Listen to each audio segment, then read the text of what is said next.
Qué bueno que escuchas Religión con Calle. Soy Joan Rodríguez Bebe y hoy vamos a estar conversando sobre el derecho a la libertad religiosa y sobre dos proyectos de ley que están ante la consideración de la legislatura y que implementarían lo que sería la política pública de libertad religiosa para el gobierno de Puerto Rico. Para conversar sobre este tema me acompaña el licenciado Jaime Sanabria Montañez, quien es abogado laboral y profesor de la Escuela de Derecho de la UPI, nuestra alma mater. Qué orgullo, ¿verdad? Qué orgullo. Gracias por estar aquí conmigo. Muchas gracias por la invitación, Joan. Claro que sí. Mire, profesor, yo no sé si a usted le pasa, pero yo escucho en el debate público constantemente tantas versiones distintas sobre lo que la gente piensa que es la libertad religiosa, que yo creo que nuestro punto de partida debe ser comenzar con explicando qué significa el derecho fundamental a la libertad religiosa y cuál es su alcance.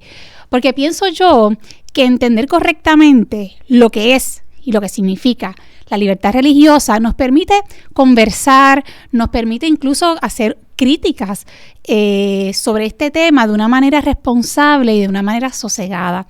Así que yo le cedo la palabra para que comencemos explicando qué es. Muy bien, pues voy a hablar un poco de temas jurídicos y al mismo tiempo lo voy a mezclar con ejemplos de la vida real, así que tú me traduces cuando tengas que traducirme. Perfecto.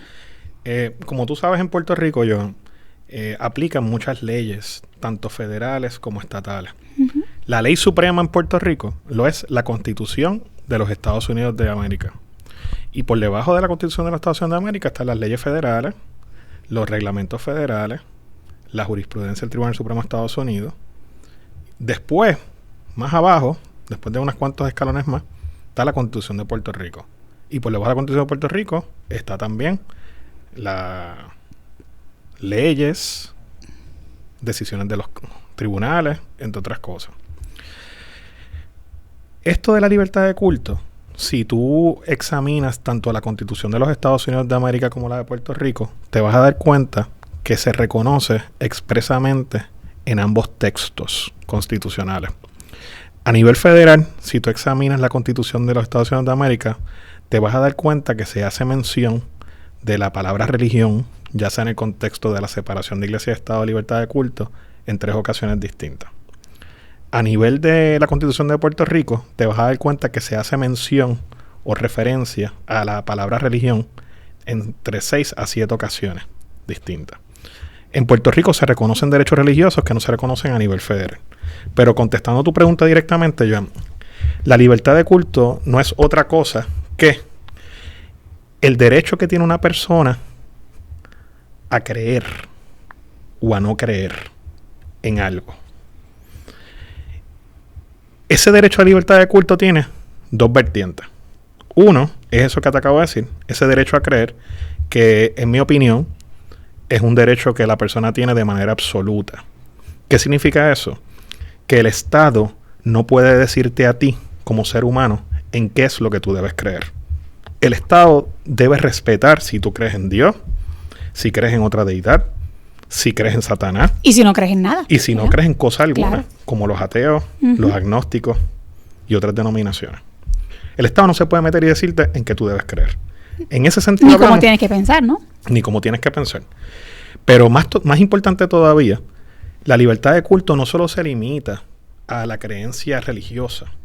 La libertad de culto también protege ciertos valores morales, ciertos valores éticos, aunque no tengas una religión.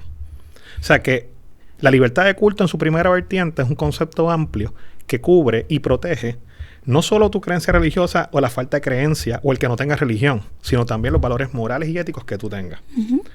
La segunda vertiente de ese derecho, Joan, es la libertad que tiene un individuo de actuar o no actuar conforme a sus creencias, ya sean religiosas o no religiosas, morales o éticas. Y ya hemos hablado ¿verdad? En el programa sin tan siquiera definir qué es eso de religión, ¿verdad? O qué se considera religión por la legislatura y por los tribunales. Pues se considera religión como norma general a un conjunto de pensamientos coherentes, de manera holística, ¿verdad?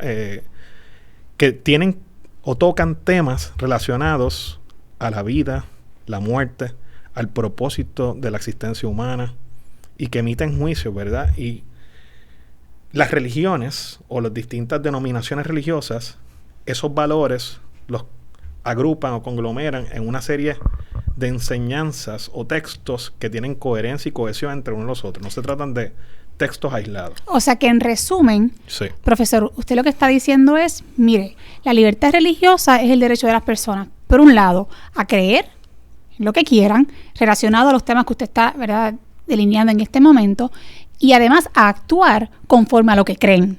Correcto.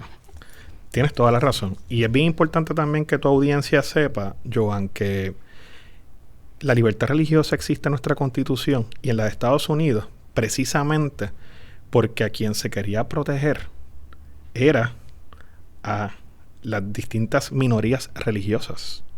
De hecho, a lo mejor te sorprende que te diga esto hoy día, pero el principio de separación de iglesia y Estado, en un principio, quienes más lo apoyaban eran las mismas minorías religiosas, ¿verdad? Claro. Como tú sabes, en Estados Unidos, los peregrinos que estuvieron acostumbrados o sufrieron persecuciones religiosas, pues necesitaban, ¿verdad?, que no tuviesen esa persecución por parte del Estado y buscaban una manera de celebrar su práctica y observancia. Y es que yo creo, profesor, que todo el mundo podría entender que nadie quiere ser obligado a actuar en contra de lo que cree. Nadie quiere que se le obligue a aceptar un estilo de vida en el que no cree o a tener que escoger, por ejemplo, entre el cumplimiento de una ley o traicionar sus creencias religiosas. Así que, por lo que usted me está explicando, yo entiendo que debemos enfatizar en la importancia de lo que es el derecho a la objeción de conciencia, que verdad que es uno de los componentes de la vertiente del poder actuar conforme a lo que uno cree. Precisamente por lo que acabamos de explicar, todo el mundo, yo entiendo, podría llegar al consenso de que no quiere ser obligado a hacer algo que entiende que está mal o a dejar de hacer algo que entiende que está bien. A mí me gustaría entonces que este concepto de la objeción de conciencia usted lo ponga en ejemplos prácticos. ¿Cómo es que se ve esto en la vida real? ¿Cómo es que una persona pone en práctica su derecho a la libertad de conciencia? Con mucho gusto lo hago, ¿verdad? Y lo hago próximamente, terminando un poco el pensamiento que estaba hablándote. Si en Estados Unidos los peregrinos cuando fueron sentían persecución religiosa y por eso eran fieles defensores de la separación de iglesia y Estado y la libertad religiosa, en Puerto Rico también el origen, ¿verdad?, de todo este concepto y después incorporación a nuestra Constitución se vio marcadamente a principios de siglo, ¿verdad?, con los protestantes. Claro, siendo que Puerto era la Rico minoría. una colonia española, siendo la Iglesia Católica la religión, ¿verdad?, en ese entonces predominante en el Estado. Los protestantes también estaban, y perdona que hable protestante, ¿verdad?, otras sectas o denominaciones buscaban la protección. Sí, pero las iglesias protestantes históricas eran precisamente las que impulsaron que se incorporara en la Constitución el lenguaje de separación de iglesia y Estado precisamente para proteger lo que usted señala. Claro que sí. Y en esta misma línea, Joan, creo que tu audiencia debe saber, ¿verdad?, que una religión en Puerto Rico puede ser o se conoce como lo que es la religión católica, la religión judía, los hindúes, los budistas y otro tipo de denominaciones, incluyendo, aunque no lo creas, la religión Wicca, que tiene que ver con las brujas, como tú sabes, yo digo brujas, ¿verdad?, pero de manera más coloquial y fácil de describirla, o también otro tipo de religiones basadas en creencias egipcias. Sí, hay que entender que esto no es solamente para proteger a los cristianos, no, ¿verdad?, sino que el concepto de libertad religiosa protege una amplitud, ¿no?, de creencias. Correcto, una amplitud de creencias y como dijiste ahorita, la no creencia y también los valores morales y éticos. Por ejemplo, en tiempos recientes te puede parecer cómico, pero se están empezando a darse en los tribunales casos relacionados a la religión del monstruo del espagueti volador.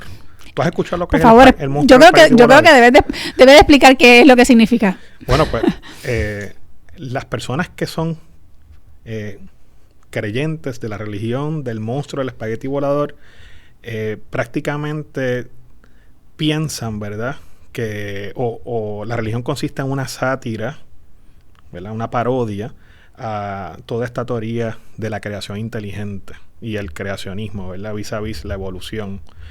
Y los miembros de esa denominación los viernes acostumbran a beber cantidades abundantes de cerveza, comer espaguetis con albóndigas y utilizar el casco donde tú secas la pasta, ¿verdad? ¿Están protegidos entonces? Bueno, los tribunales que han visto controversias sobre este tema de la religión del espagueti, del monstruo del espagueti volador, que uno de ellos ha sido Nebraska, el otro me parece que pudo haber sido en Maryland, no recuerdo bien, han dicho que las personas que buscan la protección, ¿verdad?, bajo el argumento de que ellos son fieles de esa religión y que tienen derecho a la libertad de culto a través de esa religión, han dicho, ¿verdad?, las pocas opiniones que se han escrito, sí, han dicho que no están protegidos porque no se trata de una religión, sino una parodia a una religión. Sin embargo, yo opino, luego de leer esas decisiones, cuando tenga la oportunidad de hacerlo, que esos tribunales, incluyendo el juez Posner, en algún momento, que se han expresado sobre este tema, han hecho un enfoque incorrecto del tema y del problema. ¿Por qué? Porque para un tribunal, a la hora de evaluar si una persona está protegida por la libertad de culto, no debería entrar en si la religión es una legítima o plausible. Incluso no debería entrar en evaluar la razonabilidad de unas creencias, ¿no? Correcto, no debe entrar. Y por eso en ese sentido es que te digo que las decisiones han sido desenfocadas. Realmente el tribunal lo que tiene que enfocarse a la hora de evaluar si una persona está protegida por la libertad de culto en su vertiente de creer en lo que quiera, es en si la persona tiene una creencia verdadera o lo que llaman en inglés un sincerely belief. Y además diría yo, si su ejercicio, ¿verdad?, de alguna manera afecta derechos fundamentales de otros o afecta el bien público, afecta la vida, ¿no? Así correcto, pero el enfoque entonces, Joan, debe ser en si la persona que alega creer en esa religión cree de verdad en los postulados de esa religión. Sí, más adelante vamos a ir sobre los límites al derecho a la libertad religiosa, pero antes me gustaría entonces seguir en esta línea de conversación. Por eso, y al igual que la religión del Spaghetti Monster, ¿verdad?, o del monstruo volador, o del espagueti volador, en Puerto Rico tenemos un caso muy particular también con los que alegan ser miembros de la religión taína. Tú sabes que los taínos en Puerto Rico creían en más de una deidad, y hay quienes en Puerto Rico plantean que pertenecen a ese movimiento. Pues a la hora de evaluarse por un tribunal si yo estoy protegido o no bajo el derecho a la libertad de culto porque soy miembro de la religión taína, el tribunal lo que tiene que enfocarse en si la persona realmente cree en esas creencias taínas religiosas, y no en si la religión taína en Puerto Rico es una religión razonable, auténtica, si es viable, porque entonces yo le estoy diciendo como quiere la persona en qué es lo que tiene que creer o no. Claro, directamente. Claro, y ahí está la médula, el problema, decirle a la persona que crea y que no crea, y cómo tendría que actuar bajo ciertas circunstancias que serían contrarias a sus posturas, ¿no? Correcto. Profesor, yo creo que hay muchas personas, y hay grupos en particulares, sobre todo de la comunidad LGBT, que temen que la libertad religiosa se utilice para discriminar de forma injustificada, ¿no? Y un poco lo que usted está hablando, ¿verdad?, de estas sectas o de estas denominaciones que creen, no sabemos muy bien en qué, o que plantean un cierto tipo de, digámoslo, de controversia en términos de si lo que, no tanto lo que crean, sino lo que quieran hacer es algo que se podría justificar o que sería razonable dentro de una vida social. Estos grupos seculares, y se subraya la comunidad LGBT porque yo entiendo que es una de las que más les preocupa, entienden que la libertad religiosa puede ser utilizada para discriminar injustamente. Y yo quiero aquí enfatizar que la mayoría de los religiosos no creemos en el discrimen, rechazamos el discrimen, y lo rechazamos, profesor, porque en principio entendemos que todos los seres humanos compartimos una misma dignidad. Por lo tanto, la libertad religiosa no tiene como objetivo, nunca tiene como propósito el querer discriminar. Lo que pretende la libertad religiosa es proteger que las personas puedan tener una vida coherente con su fe, con sus creencias, con sus ideologías, y que no se les obliga a hacer algo que entienden que está mal. Entonces, precisamente eso es lo que busca la libertad religiosa. Pero ¿qué pasa? Que en la práctica, para que en efecto una persona pueda decidir si va a hacer algo o no lo va a hacer, para que eso pueda ocurrir, la persona tenga la opción de decidir, el Estado le permite discriminar, digámoslo así, de forma justificada. ¿Para qué? Para proteger lo que se entiende que es un bien importante, como lo es la libertad de culto. No obstante, la palabra discrimen de primera intención causa malestar, porque tiene una connotación negativa muy fuerte. Sin embargo, también hay que pensar, y es verdad, y aquí me gustaría también saber su opinión, también hay que pensar que realmente los seres humanos en nuestra vida diaria, profesor, discriminamos constantemente. E incluso las leyes permiten discriminar en un sinnúmero de ocasiones. Y me pongo a pensar, por ejemplo, usted discrimina cuando decide qué amigos usted quiere tener, o con quién quiere compartir una noche en un restaurante. ¿Qué quiero comer? O qué marca selecciona sobre otra cuando va a hacer la compra. Claro. Y en el plano legal de las leyes, pienso, usted que es abogado laboral, pienso en lo que son los planes de acción afirmativa que permiten precisamente que, por ejemplo, un patrono, en el momento que va a contratar empleados, pueda discriminar, y vamos a dar este ejemplo, pueda discriminar contra los hombres para poder contratar más mujeres en beneficio y buscando la protección de ese sector de la sociedad que se entienda que está desaventajado. O sea, es decir, las propias leyes permiten el discrimen de forma justificada. Entonces, me gustaría que usted dé ejemplos de cómo, ¿verdad?, de escenarios reales, de cómo se vive la experiencia de la libertad religiosa que han decidido los tribunales, para que el que nos escucha, pues, esto que estamos hablando en teoría lo vea con ejemplos concretos. Sí, claro que sí. Y me alegra saber que piensas así, Joan. Ciertamente yo creo que hoy día este tema es sumamente relevante por las discusiones que se están dando públicamente. He escuchado personas de mucho nombre y respeto y prestigio expresarse en contra, por ejemplo, de proyectos de libertad religiosa que están pendientes ante la legislatura, tales como el profesor Luis Rivera Pagán, la señora y licenciada también Amarilis Pagán, que es la directora ejecutiva del proyecto Matria. Y pues ellos han criticado ferozmente la intención legislativa de aprobar estos proyectos, sí, bajo el fundamento que, a mi juicio, hiperbólico, de que... Exagerado, quiere decir. Sí, exagerado, de que la aprobación de estos proyectos va a atentar o va a provocar mayores casos de discrimen en contra de, por ejemplo, la comunidad LGBTQA y otras minorías. Sí, incluso estaban alegando que estos proyectos iban a provocar que funcionarios públicos pudiesen decidir no darle servicio a determinadas personas. Bueno, no sé si llegaron a ese extremo de decir eso. Sí, lo llegaron a decir, así como se lo estoy planteando. Bueno, pues si llegaron a ese extremo, pues la realidad es que estos proyectos, de los que me imagino vas a hablar después. Sí, ya iremos sobre los méritos. Hablaremos después, pues, y lo adelanto ahora. Estos proyectos no cambian el panorama actual, ¿verdad? No aportan cosa nueva o diferente a lo que hoy día se puede hacer. Lo que quiero decir en otras palabras es que con o sin la aprobación de estos proyectos, la posición de la comunidad LGBTQ y otras minorías es la misma, no se afecta. Y te explico entonces luego por qué. Tú me preguntas si hoy día es posible, bajo algunas leyes que prohíben el discrimen, discriminar con justa causa contra ciertos grupos. Y la respuesta es que sí.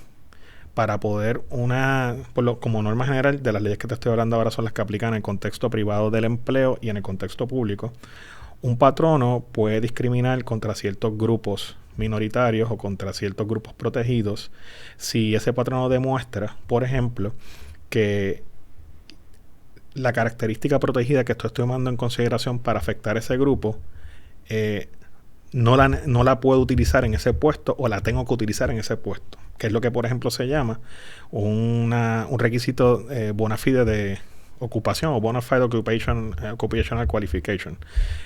Las leyes me permiten intencionalmente discriminar contra ciertos grupos, ya sea porque no están representados de cierta manera o porque para el puesto específico necesito a alguien de esa categoría. Y en ese sentido, pues A eso es que me imagino que tú te refieres con que hay un discrimen de tipo justificado, ¿verdad? Sí, que la ley lo permite. Cuando está hablando de ese ejemplo, rápido me pongo a pensar, por ejemplo, en el director de una institución religiosa. Correcto. ¿Verdad? Por ejemplo, tú sabes... ¿Qué pasaría ahí? Por ejemplo, tú sabes que en el contexto de las instituciones religiosas educativas, como la Universidad Católica de Puerto Rico, le pueden aplicar tanto el título 7 de Derechos Civiles de 64 como la ley 100 de Puerto Rico. Ambas prohíben el discrimen. Pero ¿qué sucede? Que en el contexto de una iglesia o las instituciones educativas religiosas, el título 7, ¿verdad?, las exceptúa, ¿verdad?, les dice que no le va a aplicar la letra de su ley con respecto, por ejemplo, al discrimen que es de tipo religioso. En otras palabras, el título 7 de Derechos Civiles, que es la ley que prohíbe a nivel federal el discrimen por razón de sexo, raza, color, religión y origen nacional, le permite a las iglesias e instituciones religiosas, ¿verdad?, de manera absoluta, discriminar contra ciertas personas por razón de la religión de esa persona. Me refiero, si estamos hablando de la Universidad Católica de Puerto Rico y la Universidad Católica de Puerto Rico tuviese una profesora que queda embarazada fuera de matrimonio con su concubino, pues la institución académica puede despedir a esa persona porque la persona no está viviendo una vida conforme a los principios católicos. Y el título 7 protege que la Universidad Católica pudiese hacer eso. Eso en el contexto solamente en cuanto al discrimen religioso. Ahora, la pregunta más compleja es si las otras partes del título 7, las que tienen que ver, por ejemplo, con la raza, con el color, con el origen nacional y con el sexo, si yo, Estado, a través del título 7 o la ley 100, le puedo decir a la Universidad Católica de Puerto Rico, ¿verdad?, que no pueden discriminar por razón de esas categorías. Y a nivel de Estados Unidos, jurisprudencialmente se ha creado una excepción bajo la cual los tribunales y el Estado le permiten a esas instituciones educativas religiosas no discriminar por razón de esas categorías. Me explico.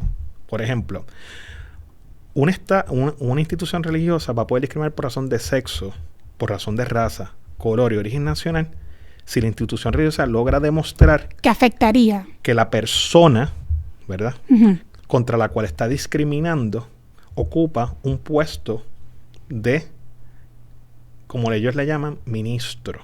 Que esto es lo que estoy hablando en otras palabras, de lo que algo que se llama la excepción ministerial. O sea, que si en el puesto de esa persona sus funciones son transmitir la fe de alguna manera, y ese estándar es algo bastante amplio, según un caso reciente del Tribunal Supremo de Estados Unidos, que es el caso de Osana Tarver. Sí. O sea, que si como parte del puesto de trabajo de esa persona, la persona tiene como función también transmitir la fe, y tú sabes, con maestra de matemáticas en un colegio católico puede justificarse cómo transmite la fe, ¿verdad? Pues la escuela o el colegio va a poder discriminar contra él, ya sea por razón de sexo, raza, color, origen nacional, porque no le aplica el título 7. ¿Verdad? Me haces pensar con tu ejemplo en el caso de Puerto Rico del dueño de un restaurante, por ejemplo, privado, que se niegue a atender a dos homosexuales que vayan a su restaurante porque no cree en el tipo de vida que ellos tienen. Y la realidad es que... Pero hay una diferencia, porque en ese caso... ambos son servicios. Pero hay una diferencia. Unos servicios legales y otros servicios pero hay una diferencia, porque en el servicio de comida, ese dueño no estaría de ninguna manera contradiciendo o actuando en contra de sus principios, versus el ejemplo del abogado, donde al tener que casarlos estaría, digámoslo así, violando, entonces, los principios establecidos por su religión, y por lo tanto estaría incluso traicionando su fe, y eso causaría un problema gravísimo desde el punto de vista de verdad de su fidelidad religiosa versus... Y ahí el tribunal tendría que evaluar... Hay una diferencia. ¿Me expliqué bien? Sí, te explicaste bien. Hay una diferencia, pero el tribunal tendría que evaluar ahí qué pesa más, ¿verdad? Si el derecho a la libertad de culto de ese abogado, ¿verdad? Y en el contexto a lo mejor todavía donde no hay una acción estatal, ¿verdad? Porque para que ese derecho tenga alguna relevancia tiene que haber una acción estatal que el Estado le quiera obligar a que case a esa persona. Versus el derecho, que esto no se ha discutido en la prensa y nadie lo ha dicho por ahí que yo sepa, el derecho en Puerto Rico a la intimidad de ese homosexual que puede decir que al no prestarle ese servicio legal se está atentando contra su dignidad humana y el derecho a esa persona a autodeterminarse. Esto nunca se ha mencionado aquí. ¿Y por qué no se ha mencionado? Porque todo el mundo pierde de perspectiva, ¿verdad? Que en Puerto Rico no existe una ley que obligue a una persona que preste un servicio en un alojamiento público, un public accommodation, a prestarle servicio a un transexual, a un homosexual, a un transgénero, a una lesbiana. ¿Me estoy explicando yo? Yo lo que te estoy queriendo decir, Joan, es que el ejemplo que tú planteas todavía no es muy claro y que tendría que envolver el interplay o la interacción entre distintas leyes, la Constitución de Estados Unidos, la de Puerto Rico, el título 7 de Derechos Civiles, quizás, si es un public accommodation, la ley 100 acá. Yo creo que lo que queda claro, sí, profesor, porque obviamente usted está hablando de unas complejidades que no necesariamente todos entendemos, o sobre lo que hemos pensado más de un segundo o 5 minutos. La parte de las complejidades que usted presenta desde un punto de vista técnico y legal, aparte de eso, podemos concluir en términos generales, que el derecho a la libertad religiosa no es un derecho absoluto. No lo es y las propias iglesias lo reconocen. Tiene unos límites.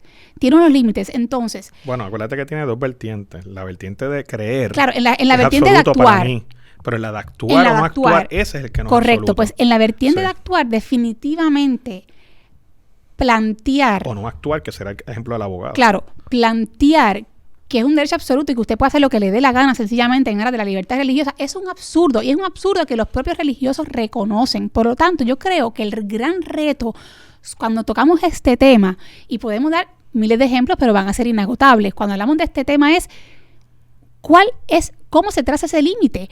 ¿Cuáles son esos momentos en los que se puede decir procede respetar la libertad religiosa o no procede respetar la libertad religiosa? Pero para hablar de eso, ese es el reto. Para hablar de eso, para hablar de los límites, que es lo que me estás preguntando, tenemos entonces que hablar de los dos proyectos de ley que están pendientes y que están inspirados en la ley federal, que yo la voy a mencionar por su acrónimo, que es la RFRA, el Religious Freedom Restoration Act. Esa ley federal que sufrió una enmienda en 1997, en el año 2000, si no me equivoco, para aclararse, ¿verdad? En todo este contexto de que esa ley federal, que es el Religious Freedom Restoration Act, que de en adelante voy a referirme a ella como RFRA, aplica a territorios como Puerto Rico. ¿Y qué es lo que hace esa ley federal? Pues esa ley federal prácticamente lo que hace o propone es lo mismo que los dos proyectos de ley que ahora mismo están pendientes ante la legislatura, que es decir, en otras palabras, que lo que se busca proteger es a las minorías religiosas e incorpora como parte de sus disposiciones algo que el Tribunal Supremo de Estados Unidos había modificado en un caso bien famoso, que es el caso de Smith, en el contexto del derecho a la libertad de culto, que es que, y esto tú me traduces en esto, ¿verdad?, se va a aplicar un escrutinio estricto a la hora de analizar si una ley neutral de aplicación general tiene un impacto en alguna práctica o observancia religiosa. Hay que traducirlo. Me explico. Con el RFRA lo que se pretende es proteger a las minorías religiosas en el sentido de que si de repente el Estado le da con adoptar una ley, ¿verdad?, que afecte su observancia, en su lenguaje neutral, pero el efecto que tiene, ¿verdad?, sea sobre algún grupo religioso, pues esa ley lo que hace es decirle al tribunal, le da la instrucción de decirle, para tú evaluar si se está afectando esa libertad de culto, tú tienes que analizar si el Estado, al haber aprobado esa ley, tiene un interés apremiante. Bien importante. Relacionado normalmente a la protección de un derecho constitucional o a algo bien importante relacionado a la política pública para poder intervenir con esa libertad. Y si no lo tuviera, si no tuviese ese interés tan importante, el Estado no podría intervenir con la observancia y la práctica religiosa de esos grupos. Inconstitucional a lo mejor. O sea, ¿cuál es el análisis que se hace en estos casos a través del RFRA? ¿Y por qué el RFRA es tan importante? Pues el RFRA lo que te está diciendo es, en un caso donde tú adoptes una ley y esa ley afecte de alguna manera alguna práctica religiosa, lo primero que tú vas a analizar o se debe analizar es si la persona tiene una creencia sincera en esa religión o en ese valor moral o en ese valor ético. Una vez tú determines eso, si tiene una creencia sincera, entonces vamos a evaluar si esa ley de alguna manera, ¿verdad?, constituye una carga sustancial o una limitación sustancial en el ejercicio del derecho a la libertad de culto. Si lo hace, pues entonces tengo que analizar si esa ley responde a un interés apremiante del Estado. Y si yo determino que hay un interés apremiante del Estado, tengo que evaluar también después si existe una vía menos restrictiva u onerosa para lograr ese propósito que estoy tratando de perseguir con la ley. El REFRA lo que busca entonces es incorporar en nuestro sistema de derecho ese andamiaje y decirle al gobierno y a todos los actores políticos y a los tribunales que la libertad de culto, ¿verdad?, es un derecho fundamental que hay que proteger, que no puedo afectar así porque sí, no solo con leyes que estén targeted a un grupo religioso, sino también con aquellas leyes que son neutrales y de aplicación general, ¿verdad? Voy a proteger como quiera esos grupos y para tú poder intervenir con eso, tienes que demostrar ese interés apremiante. Y usted está diciendo que esa legislación aplica en Puerto Rico. Esa legislación aplica en Puerto Rico por disposición expresa porque la ley lo dice. Por eso, esto que te voy a decir ahora, que no te lo había comentado, es que a mí me parece, por ejemplo, que los dos proyectos de ley que están ahora mismo en la legislatura, no tanto el del Senado como el de la Cámara, son como un poco redundantes. O sea, usted entiende que no hacían falta, que están de más. Pues mira, yo entiendo que no hacen falta porque está claro, ¿verdad?, que el REFRA expresamente dice que aplica en Puerto Rico. ¿Y cómo aplica en Puerto Rico? Tiene que ser necesariamente por virtud de la cláusula territorial que aplica a Puerto Rico. Así que, en ese sentido, para mí es redundante porque básicamente lo que está haciendo es calcando, ¿verdad?, una parte de la ley federal y también en la local también calca una parte de la jurisprudencia usted está federal. diciendo que usted entiende que desde un punto de vista estrictamente jurídico ya existen estas protecciones y no hacía falta estos dos proyectos de ley. Razón por la cual el gobernador Ricardo Rosselló había vetado el intento que hubo a principios de cuatrienio de pasar un proyecto similar. Y esa fue la justificación que dio. Entonces parecería que este proyecto se trae de nuevo, digamos, y esto ya es una interpretación, ¿no? Y un juicio que estoy haciendo yo, un juicio que estoy haciendo de lo que observo, ¿no? Parecería entonces que si no hacía falta desde un punto de vista jurídico, se trata, digámoslo así, de una acción de parte del gobierno para complacer a un sector religioso y, ¿verdad? Y un poco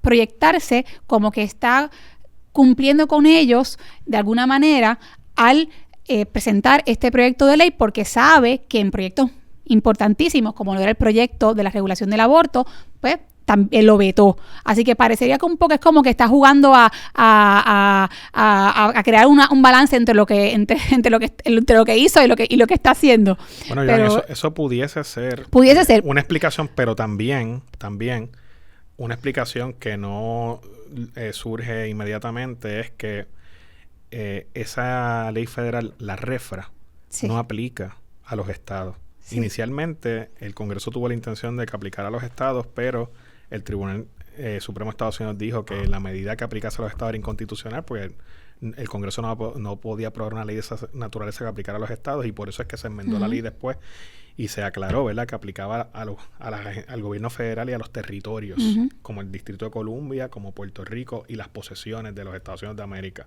En ese sentido, ¿verdad?, lo que yo creo también que puede ser un motivo subyacente es que en la medida que Puerto Rico deje de ser un territorio, no le va a aplicar la ley.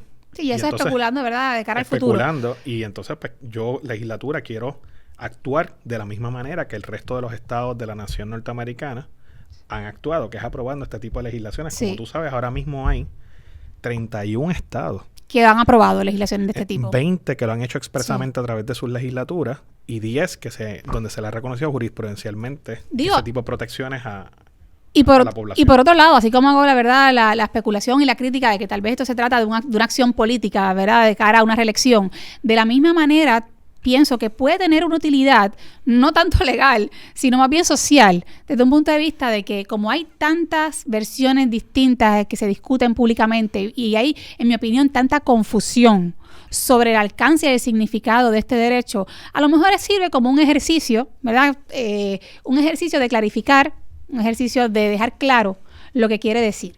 Ahora, me gustaría, ¿verdad? Para ir terminando nuestra gran conversación, Que podemos ir hablando mucho rato más. ¿verdad? Me gustaría que me comentes sobre los argumentos que han hecho los sectores, ciertos grupos seculares y parte de la comunidad, algunos grupos de la comunidad LGBT sobre este proyecto, específicamente sobre el argumento que ellos plantean de que la ley, de que esta ley o estas dos leyes, pues son dos, permitirían que discriminar contra el público que vaya a recibir servicios y que una persona con unas creencias religiosas se pueda negar a darle un servicio a la ciudadanía. ¿Eso es cierto o no es cierto? Pues mira, Joan, como sabes, ya hablamos de la REFRA federal y qué es lo que buscaba. Pues la contraparte estatal busca lo mismo y, entre otras cosas, permite, ¿verdad?, que empleados de gobierno y de sus instrumentalidades puedan solicitar a la agencia en la que trabajen un acomodo religioso por razón de que, por ejemplo, si hacen determinado acto, iría en contra de sus creencias o valores o principios éticos. Yo creo que hay que subrayar es un acomodo razonable. Un acomodo razonable. La ley expresamente faculta al empleado a solicitar de manera anticipada a su patrono gubernamental que se le permita no atender cierto tipo de ciudadanos, ¿verdad?, que por sus creencias o modo de vida no sería consistente hacer algo por ellos porque violaría al mismo tiempo las creencias de ese empleado. O cumplir con una de las funciones que tiene que realizar. Por eso. Y pues eso, ¿verdad?, hoy día, sin esta ley y sin la ley federal, se podría hacer igual. Se podía hacer, porque el título 7, que aplica también al gobierno y a la empresa privada, se lo hubiese permitido. ¿Ok? Ahora, en aquellos municipios, por ejemplo, de Puerto Rico, donde haya solamente un empleado en X agencia, vamos a hablar, por ejemplo, del registro demográfico, ¿verdad? Donde haya un empleado solamente en esa agencia que no quiera reconocerle ningún tipo de validez a los matrimonios entre personas del mismo sexo, pues, aunque la persona lo solicite, si el gobierno no tiene más ninguna opción que ese empleado en ese lugar, pues el gobierno podría justificar no darle ese acomodo. Porque la ley establece que el servicio al ciudadano no se puede afectar. Exactamente. Así que, en ese sentido, ¿verdad?, sí, las críticas de estas personas no solo me parecen desacertadas, sino también exageradas, porque la propia ley contempla mecanismos para que estos grupos no se afecten. Y como te mencioné ahorita, la propia ley también protege estos grupos en la medida también que sean parte de unas minorías religiosas. Claro. Pero más importante todavía, y es necesario que las personas lo conozcan, ¿verdad? Bajo la ley federal que se conoce como el título 7, que aplica en el contexto del empleo privado y público, no se reconoce todavía la orientación sexual y la identidad de género como una categoría protegida. Como una categoría protegida.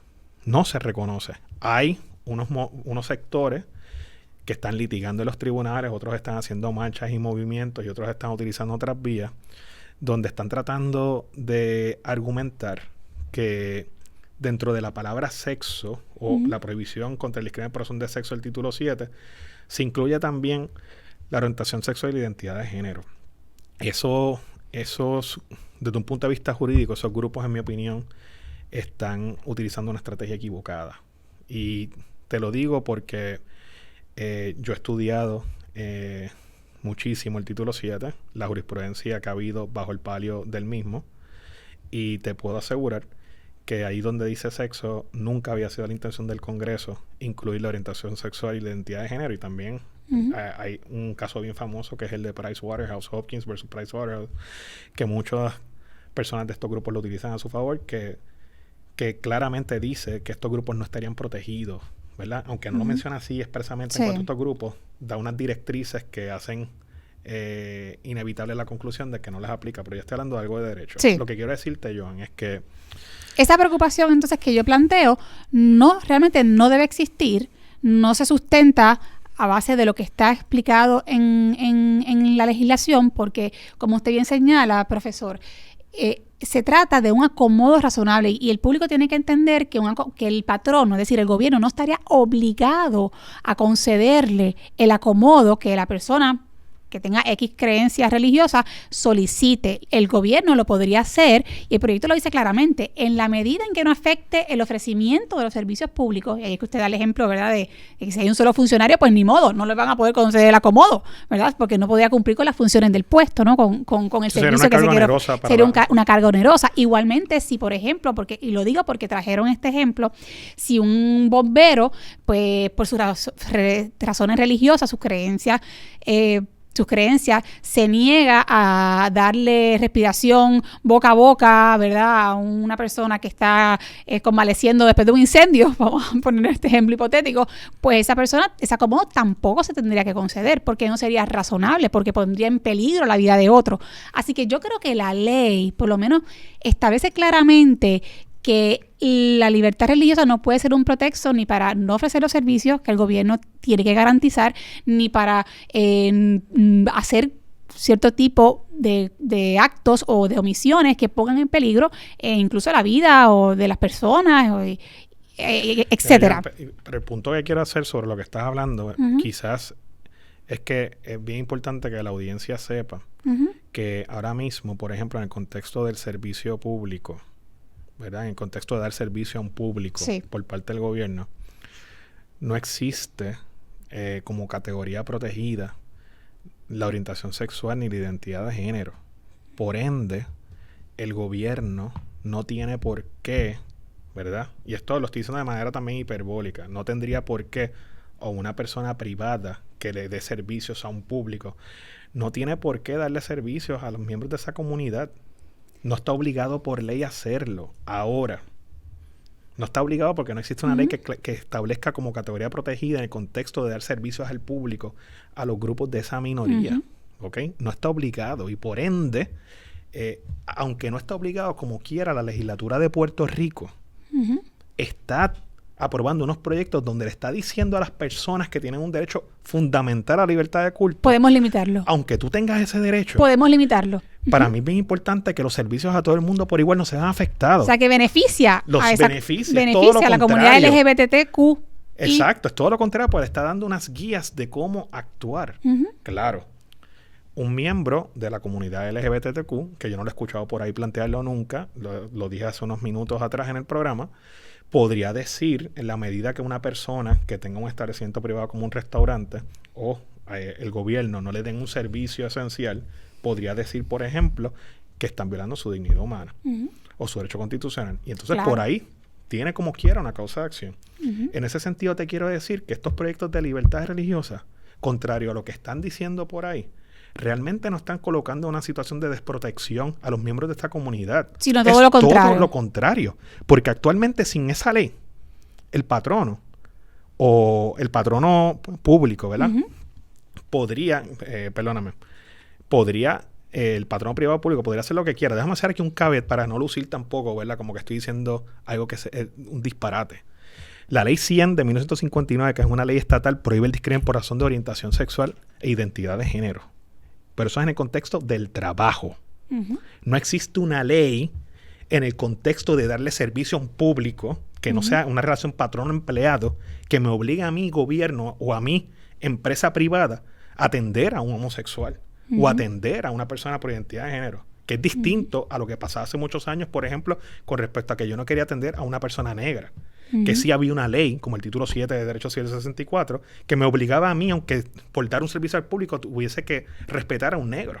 ¿Me estás entendiendo la diferencia? Sí, lo estoy entendiendo, ¿verdad? Queda aclarado. Así que yo creo que, en resumen, usted está diciendo, estas legislaciones sobre libertad religiosa en Puerto Rico, desde un punto de vista jurídico, no hacían falta, y comunidad secular o grupos seculares y comunidad LGBT que están abogando en contra de este proyecto, ojo, porque este proyecto, a fin de cuentas, quien podría beneficiarlo es a ustedes. Los está beneficiando doblemente. Primero, porque si esos miembros de ese grupo pertenecen a una minoría religiosa, están protegidos y además le está enviando un mensaje claro a las personas que tienen una denominación religiosa que los servicios que le tienen que dar al público es a todo el mundo por igual. No importa cómo sean esas personas y se las está garantizando y está estableciendo un procedimiento para ello. Y precisamente lo que está buscando evitar es que hayan situaciones donde en una agencia un día particular haya solamente un empleado y ese empleado se niega a darle servicio a esa persona porque esa persona tiene derecho a ser atendido. Es todo lo contrario. En mi opinión, de una manera ingeniosa,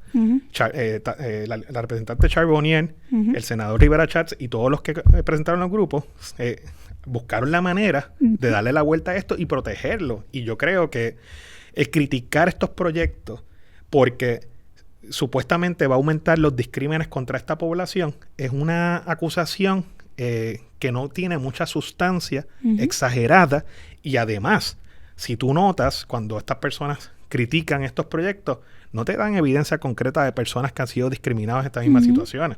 Sí. Quizás lo más que pueden hacer, Joan, es hacer referencia a casos de Estados Unidos recientes, ¿verdad? Como el de Kim Davis en Kentucky o el de la persona que hacía bizcochos en Colorado, ¿verdad? Y dar ejemplos de que hay personas en el contexto privado que se niegan a darle un servicio. Pero en el caso de Colorado, por ejemplo, la persona que hacía los bizcochos, esa persona no se negó a darle un servicio a los homosexuales. No se había negado. Lo que se estaba negando a hacer era que en el bizcocho pusiese símbolos que no eran conformes a sus creencias. Él le puede hacer un bizcocho cualquiera, pero la persona que le ordenó el bizcocho está tratando de interferir con la libertad de expresión de esa persona. Sí. Dice, ¿por qué tú me vas a obligar a mí, si el bizcocho es algo artístico que yo hago, a poner unos símbolos con los que yo no en los que yo no creo? ¿Me entiendes? Bueno, profesor, yo estoy segura que podríamos hablar muchísimo tiempo más porque podríamos hablar de tantos ejemplos reales e hipotéticos y tal vez debamos retomar esta conversación en otro podcast para seguir profundizando sobre este tema. No obstante, yo quisiera terminar diciendo que de lo que se trata en última instancia es de buscar un balance, de crear un equilibrio entre los derechos de todas las partes. ¿Por qué? Porque verdaderamente el principio de libertad religiosa, en mi opinión, es un derecho fundamental que hay que proteger porque contribuye a un clima de paz, social. Y esos son los beneficios y la utilidad que hay que verle a esta protección. ¿Quiere añadir algo? Sí, por supuesto. Estoy de acuerdo completamente contigo. Y yo soy de los que pienso también que toda persona es igual ante la ley, que toda persona que se sienta discriminada tiene derecho, ¿verdad?, a defender y buscar proteger las personas que se sientan discriminadas como ellas por razones de algunas características, pero las personas que pretenden hacer eso también tienen que ser tolerantes de las diferencias, porque en eso precisamente consiste la igualdad. Y para ser tolerantes de la diferencia hay que respetar el derecho a la libertad religiosa. Entre otras cosas. Bueno, pues muchas gracias por acompañarme y lo volveré a invitar para conversar sobre este tema y muchos más. Gracias por escucharnos. Hasta el próximo episodio.